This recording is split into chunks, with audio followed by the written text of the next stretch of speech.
Gracias por escuchar Piedras Vivas Podcast. Un espacio de encuentros Puentes. y diálogo.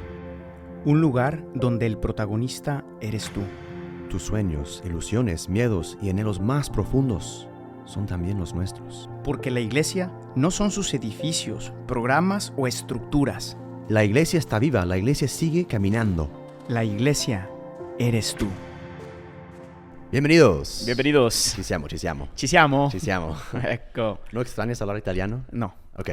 Un poquito, sì. Era bello. Era bello Era stare- pure bello, Está en Italia, Seguimos con la predicación, episodio Y 82 seguimos con la historia. de tu historia. Porque la iglesia Eres tú. ya van a estar hasta el gorro todos de esto, ni modo. Es lo que Así hay. somos, es lo que hay. Episodio 82, la higuera estéril. Este es bueno. Eso es duro. Este es otro duro también. Cristo no era como rosas y... No, el Señor le gustaban las imágenes fuertes. Sí.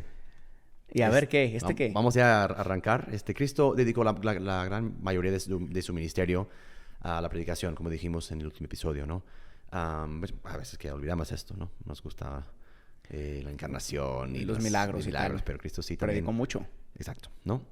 Y ciertamente estas palabras, la palabra que predica la palabra, tiene un efecto como paralelo. Cuando estábamos haciendo los episodios sobre el Antiguo Testamento, me inspiró mucho cuando estaba leyendo Isaías. Teníamos a nuestro caro fratello, hermano Daniels, que nos ayudaba mucho con la consulta, y él siempre me decía que Isaías tenía un gran como anuncio de Cristo, ¿no?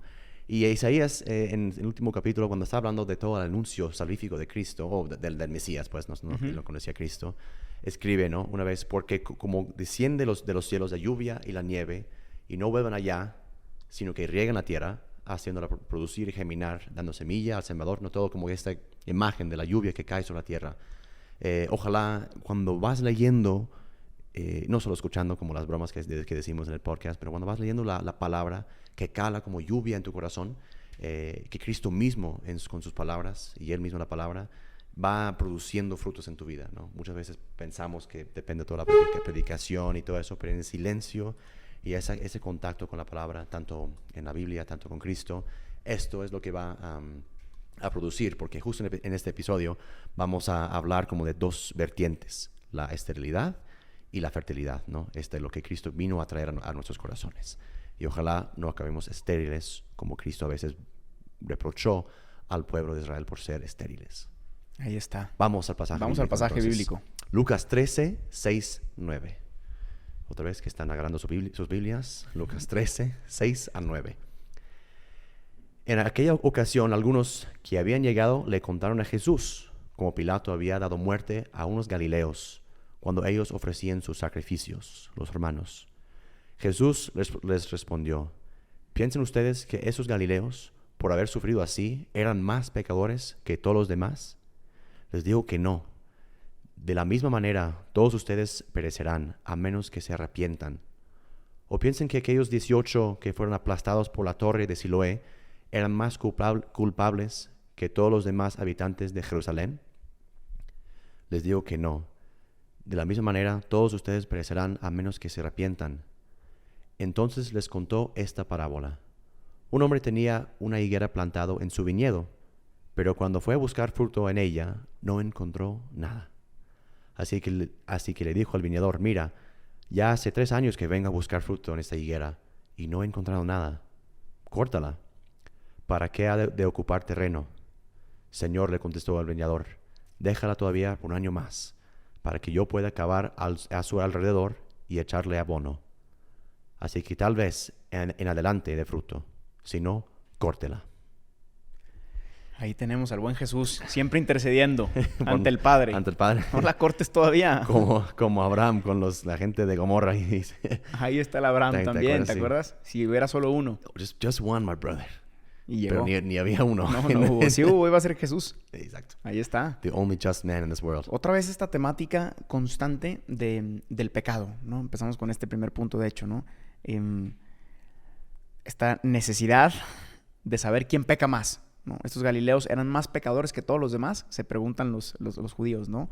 Y es que detrás está esta visión, creo mal entendida, porque no es culpa del Antiguo Testamento, Pero en el Antiguo Testamento tenemos mucho una relación muy cercana entre Dios y la ley, ¿no?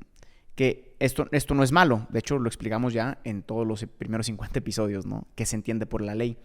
Pero también puede entenderse de una manera equivocada, ¿no? Y entonces, pues tenemos el contexto de unas personas que en su cabeza tienen las leyes como la manifestación de Dios y se preguntan, ¿no? ¿Quién peca más? ¿No? ¿Qué gente peca más? Si los que no conocen, los que conocen, si los que siguen la ley. Y todo está relacionado a la visión que tienen del Padre. Exacto. El Padre castigador. Imaginando también esa escena, estos que llegan con Jesús también era Galileo. Entonces, como traen también el chisme o la noticia, decir que, pues, ¿tú qué opinas? Y chance, en un mundo chance ideal, Cristo los conocía. ¿Te acuerdas de Pablo y todo eso? Y luego se fue de celota, quería rebelarse contra los romanos y pues lo cargaron. Pues ya no está, ¿no? Y quieren ver, como siempre, a los fariseos o otros, quieren ver la reacción de Jesús delante de esa noticia escabrosa. ¿Cuál es la posición de Jesús sobre esa noticia política? Jesús dice, a ver, sí, es triste lo que ha pasado a estos, pero yo vine a traer otra visión, como tú decías muy bien, y eso nos recuerda también a otro pasaje muy paralelo, Juan 9, cuando había uno, creo que ciego, sí. Y todos como que, ¿quién pecó? O sea, ¿quién pecó? ¿Él o sus papás? Sí. ¿Qué tipo de pregunta es eso? ¿No? Pues es la necesidad de buscar un culpable para todo. Exacto. ¿No? En una visión donde solamente existe causa-efecto, y sobre todo relacionada a la ley, ¿no? Por ejemplo, en la ley estaba escrito, ¿no? Cometes adulterio, mueres. Te apedrean, ¿no? Das un falso testimonio, mueres. No observas el sábado, mueres. O sea, es lo que San Pablo dice más adelante, vamos a hablar, ¿no? Yes. Que la ley te condena. Y la ley, por la ley misma, te lleva a la muerte, ¿no? Entonces, en esta visión, pues claro, queremos culpar a Dios de todas las circunstancias que experimentamos en nuestra vida. Y eso pasa también en Juan 9, ¿no? Tienes este ciego, alguien tuvo que haber pecado. ¿Quién fue? Sí. Él o sus papás, porque este está mal. Entonces, queremos, todavía hoy, en este caso, en este pasaje, ¿no? Reconducir el mal a la fuente de bien, ¿no?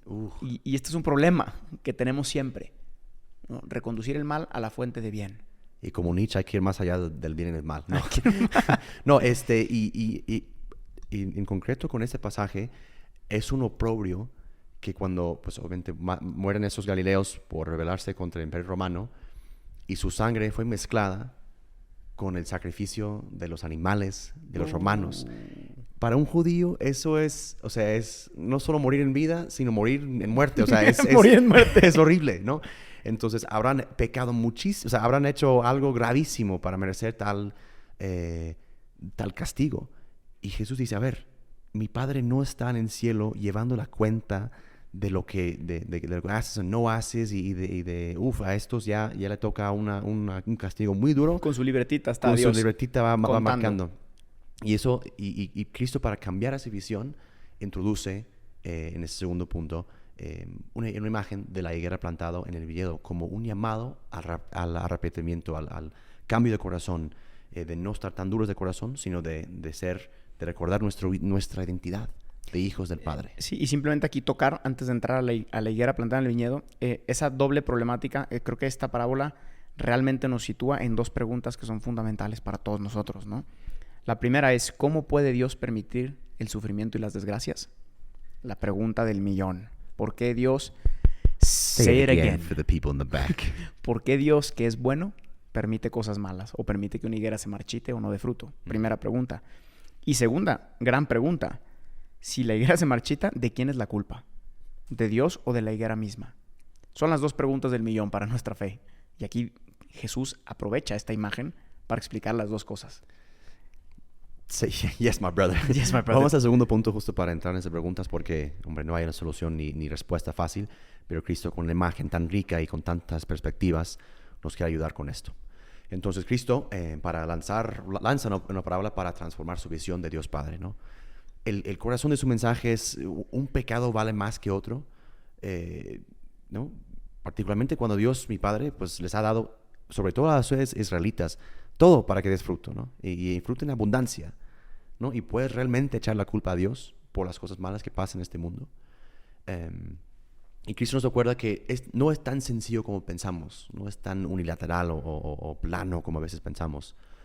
Una de las grandes cualidades de Dios, en mi opinión, es su paciencia, Sí. ¿no? Y repite una y otra vez en Salmos 103, ¿no? Dios es misericordia y clemente, lento a la ira y grande en la misericordia. O sea, Dios no solo aguantó toda esa gente en toda la historia, pero 40 años. La misericordia entró en esta casa. ¿No? Y no solo eso, si pensamos en la relación justo, y ese episodio gira en torno a la identidad y relación. Identidad como hijos y relación de Dios esponsal con nosotros, ¿no? Podemos pensar en todas las veces que Dios aguantó la infidelidad del pueblo en el desierto. Y aun cuando habían llegado a tierra prometida. O sea, una y otra vez hemos visto en la historia de tu historia, el primer tomo, tantas veces que el pueblo no pudo mantenerse fiel, pero Dios se mantuvo fiel. Entonces, Dios permanece fiel en medio y a pesar de nuestras infidelidades. Y nosotros, que tenemos todo de perder, seguimos corriendo detrás de ídolos inútiles y que nunca serán capaces de satisfacer nuestros deseos más profundos de comunión y eternidad y de identidad. Sí, y en esa pregunta también tan importante que acabamos de leer de ¿quién pecó? Cristo quiere darle la vuelta porque nosotros siempre tendemos a enfocarnos en el pecado como la prioridad de nuestra vida. El pecado, porque en la medida en que peque menos soy más limpio. Y como hemos dicho siempre, una y otra vez, esta visión se trata de nosotros, ¿no? Y Cristo responde de una manera ante esa pregunta que nos cambia todo el sistema. Dice, no pecó nadie, ¿no?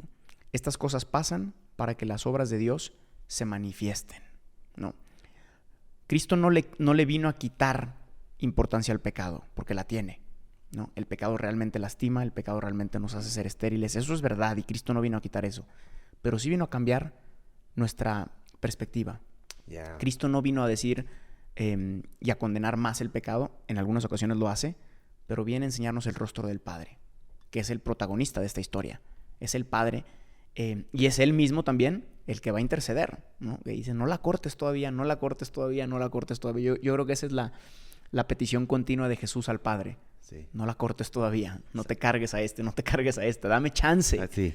Él es paciente, como tú dices, paciente, misericordioso, lento a la ira, rico en piedad y leal. Dame un minuto y yo lo voy a dar la vuelta. Y es impresionante como que gente dices, tantas historias de conversión que hemos presenciado y en nuestras vidas también, la paciencia de Dios en nuestras vidas, que dices, no hay esperanza para esta persona.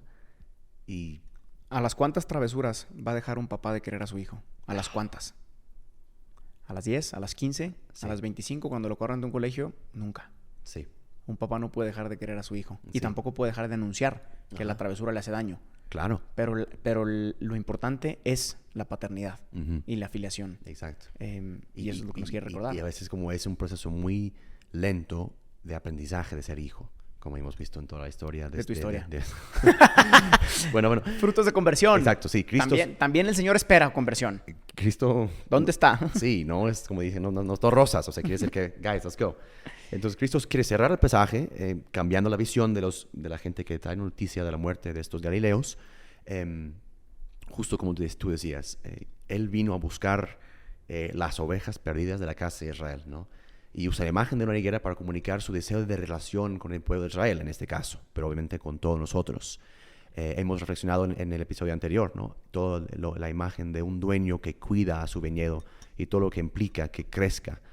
Entonces Él dice, bueno, si no es regarlo más, le voy a poner abono, no voy a poner cosas para que todo lo que tú necesitas en tu vida para convertirte está ahí ya.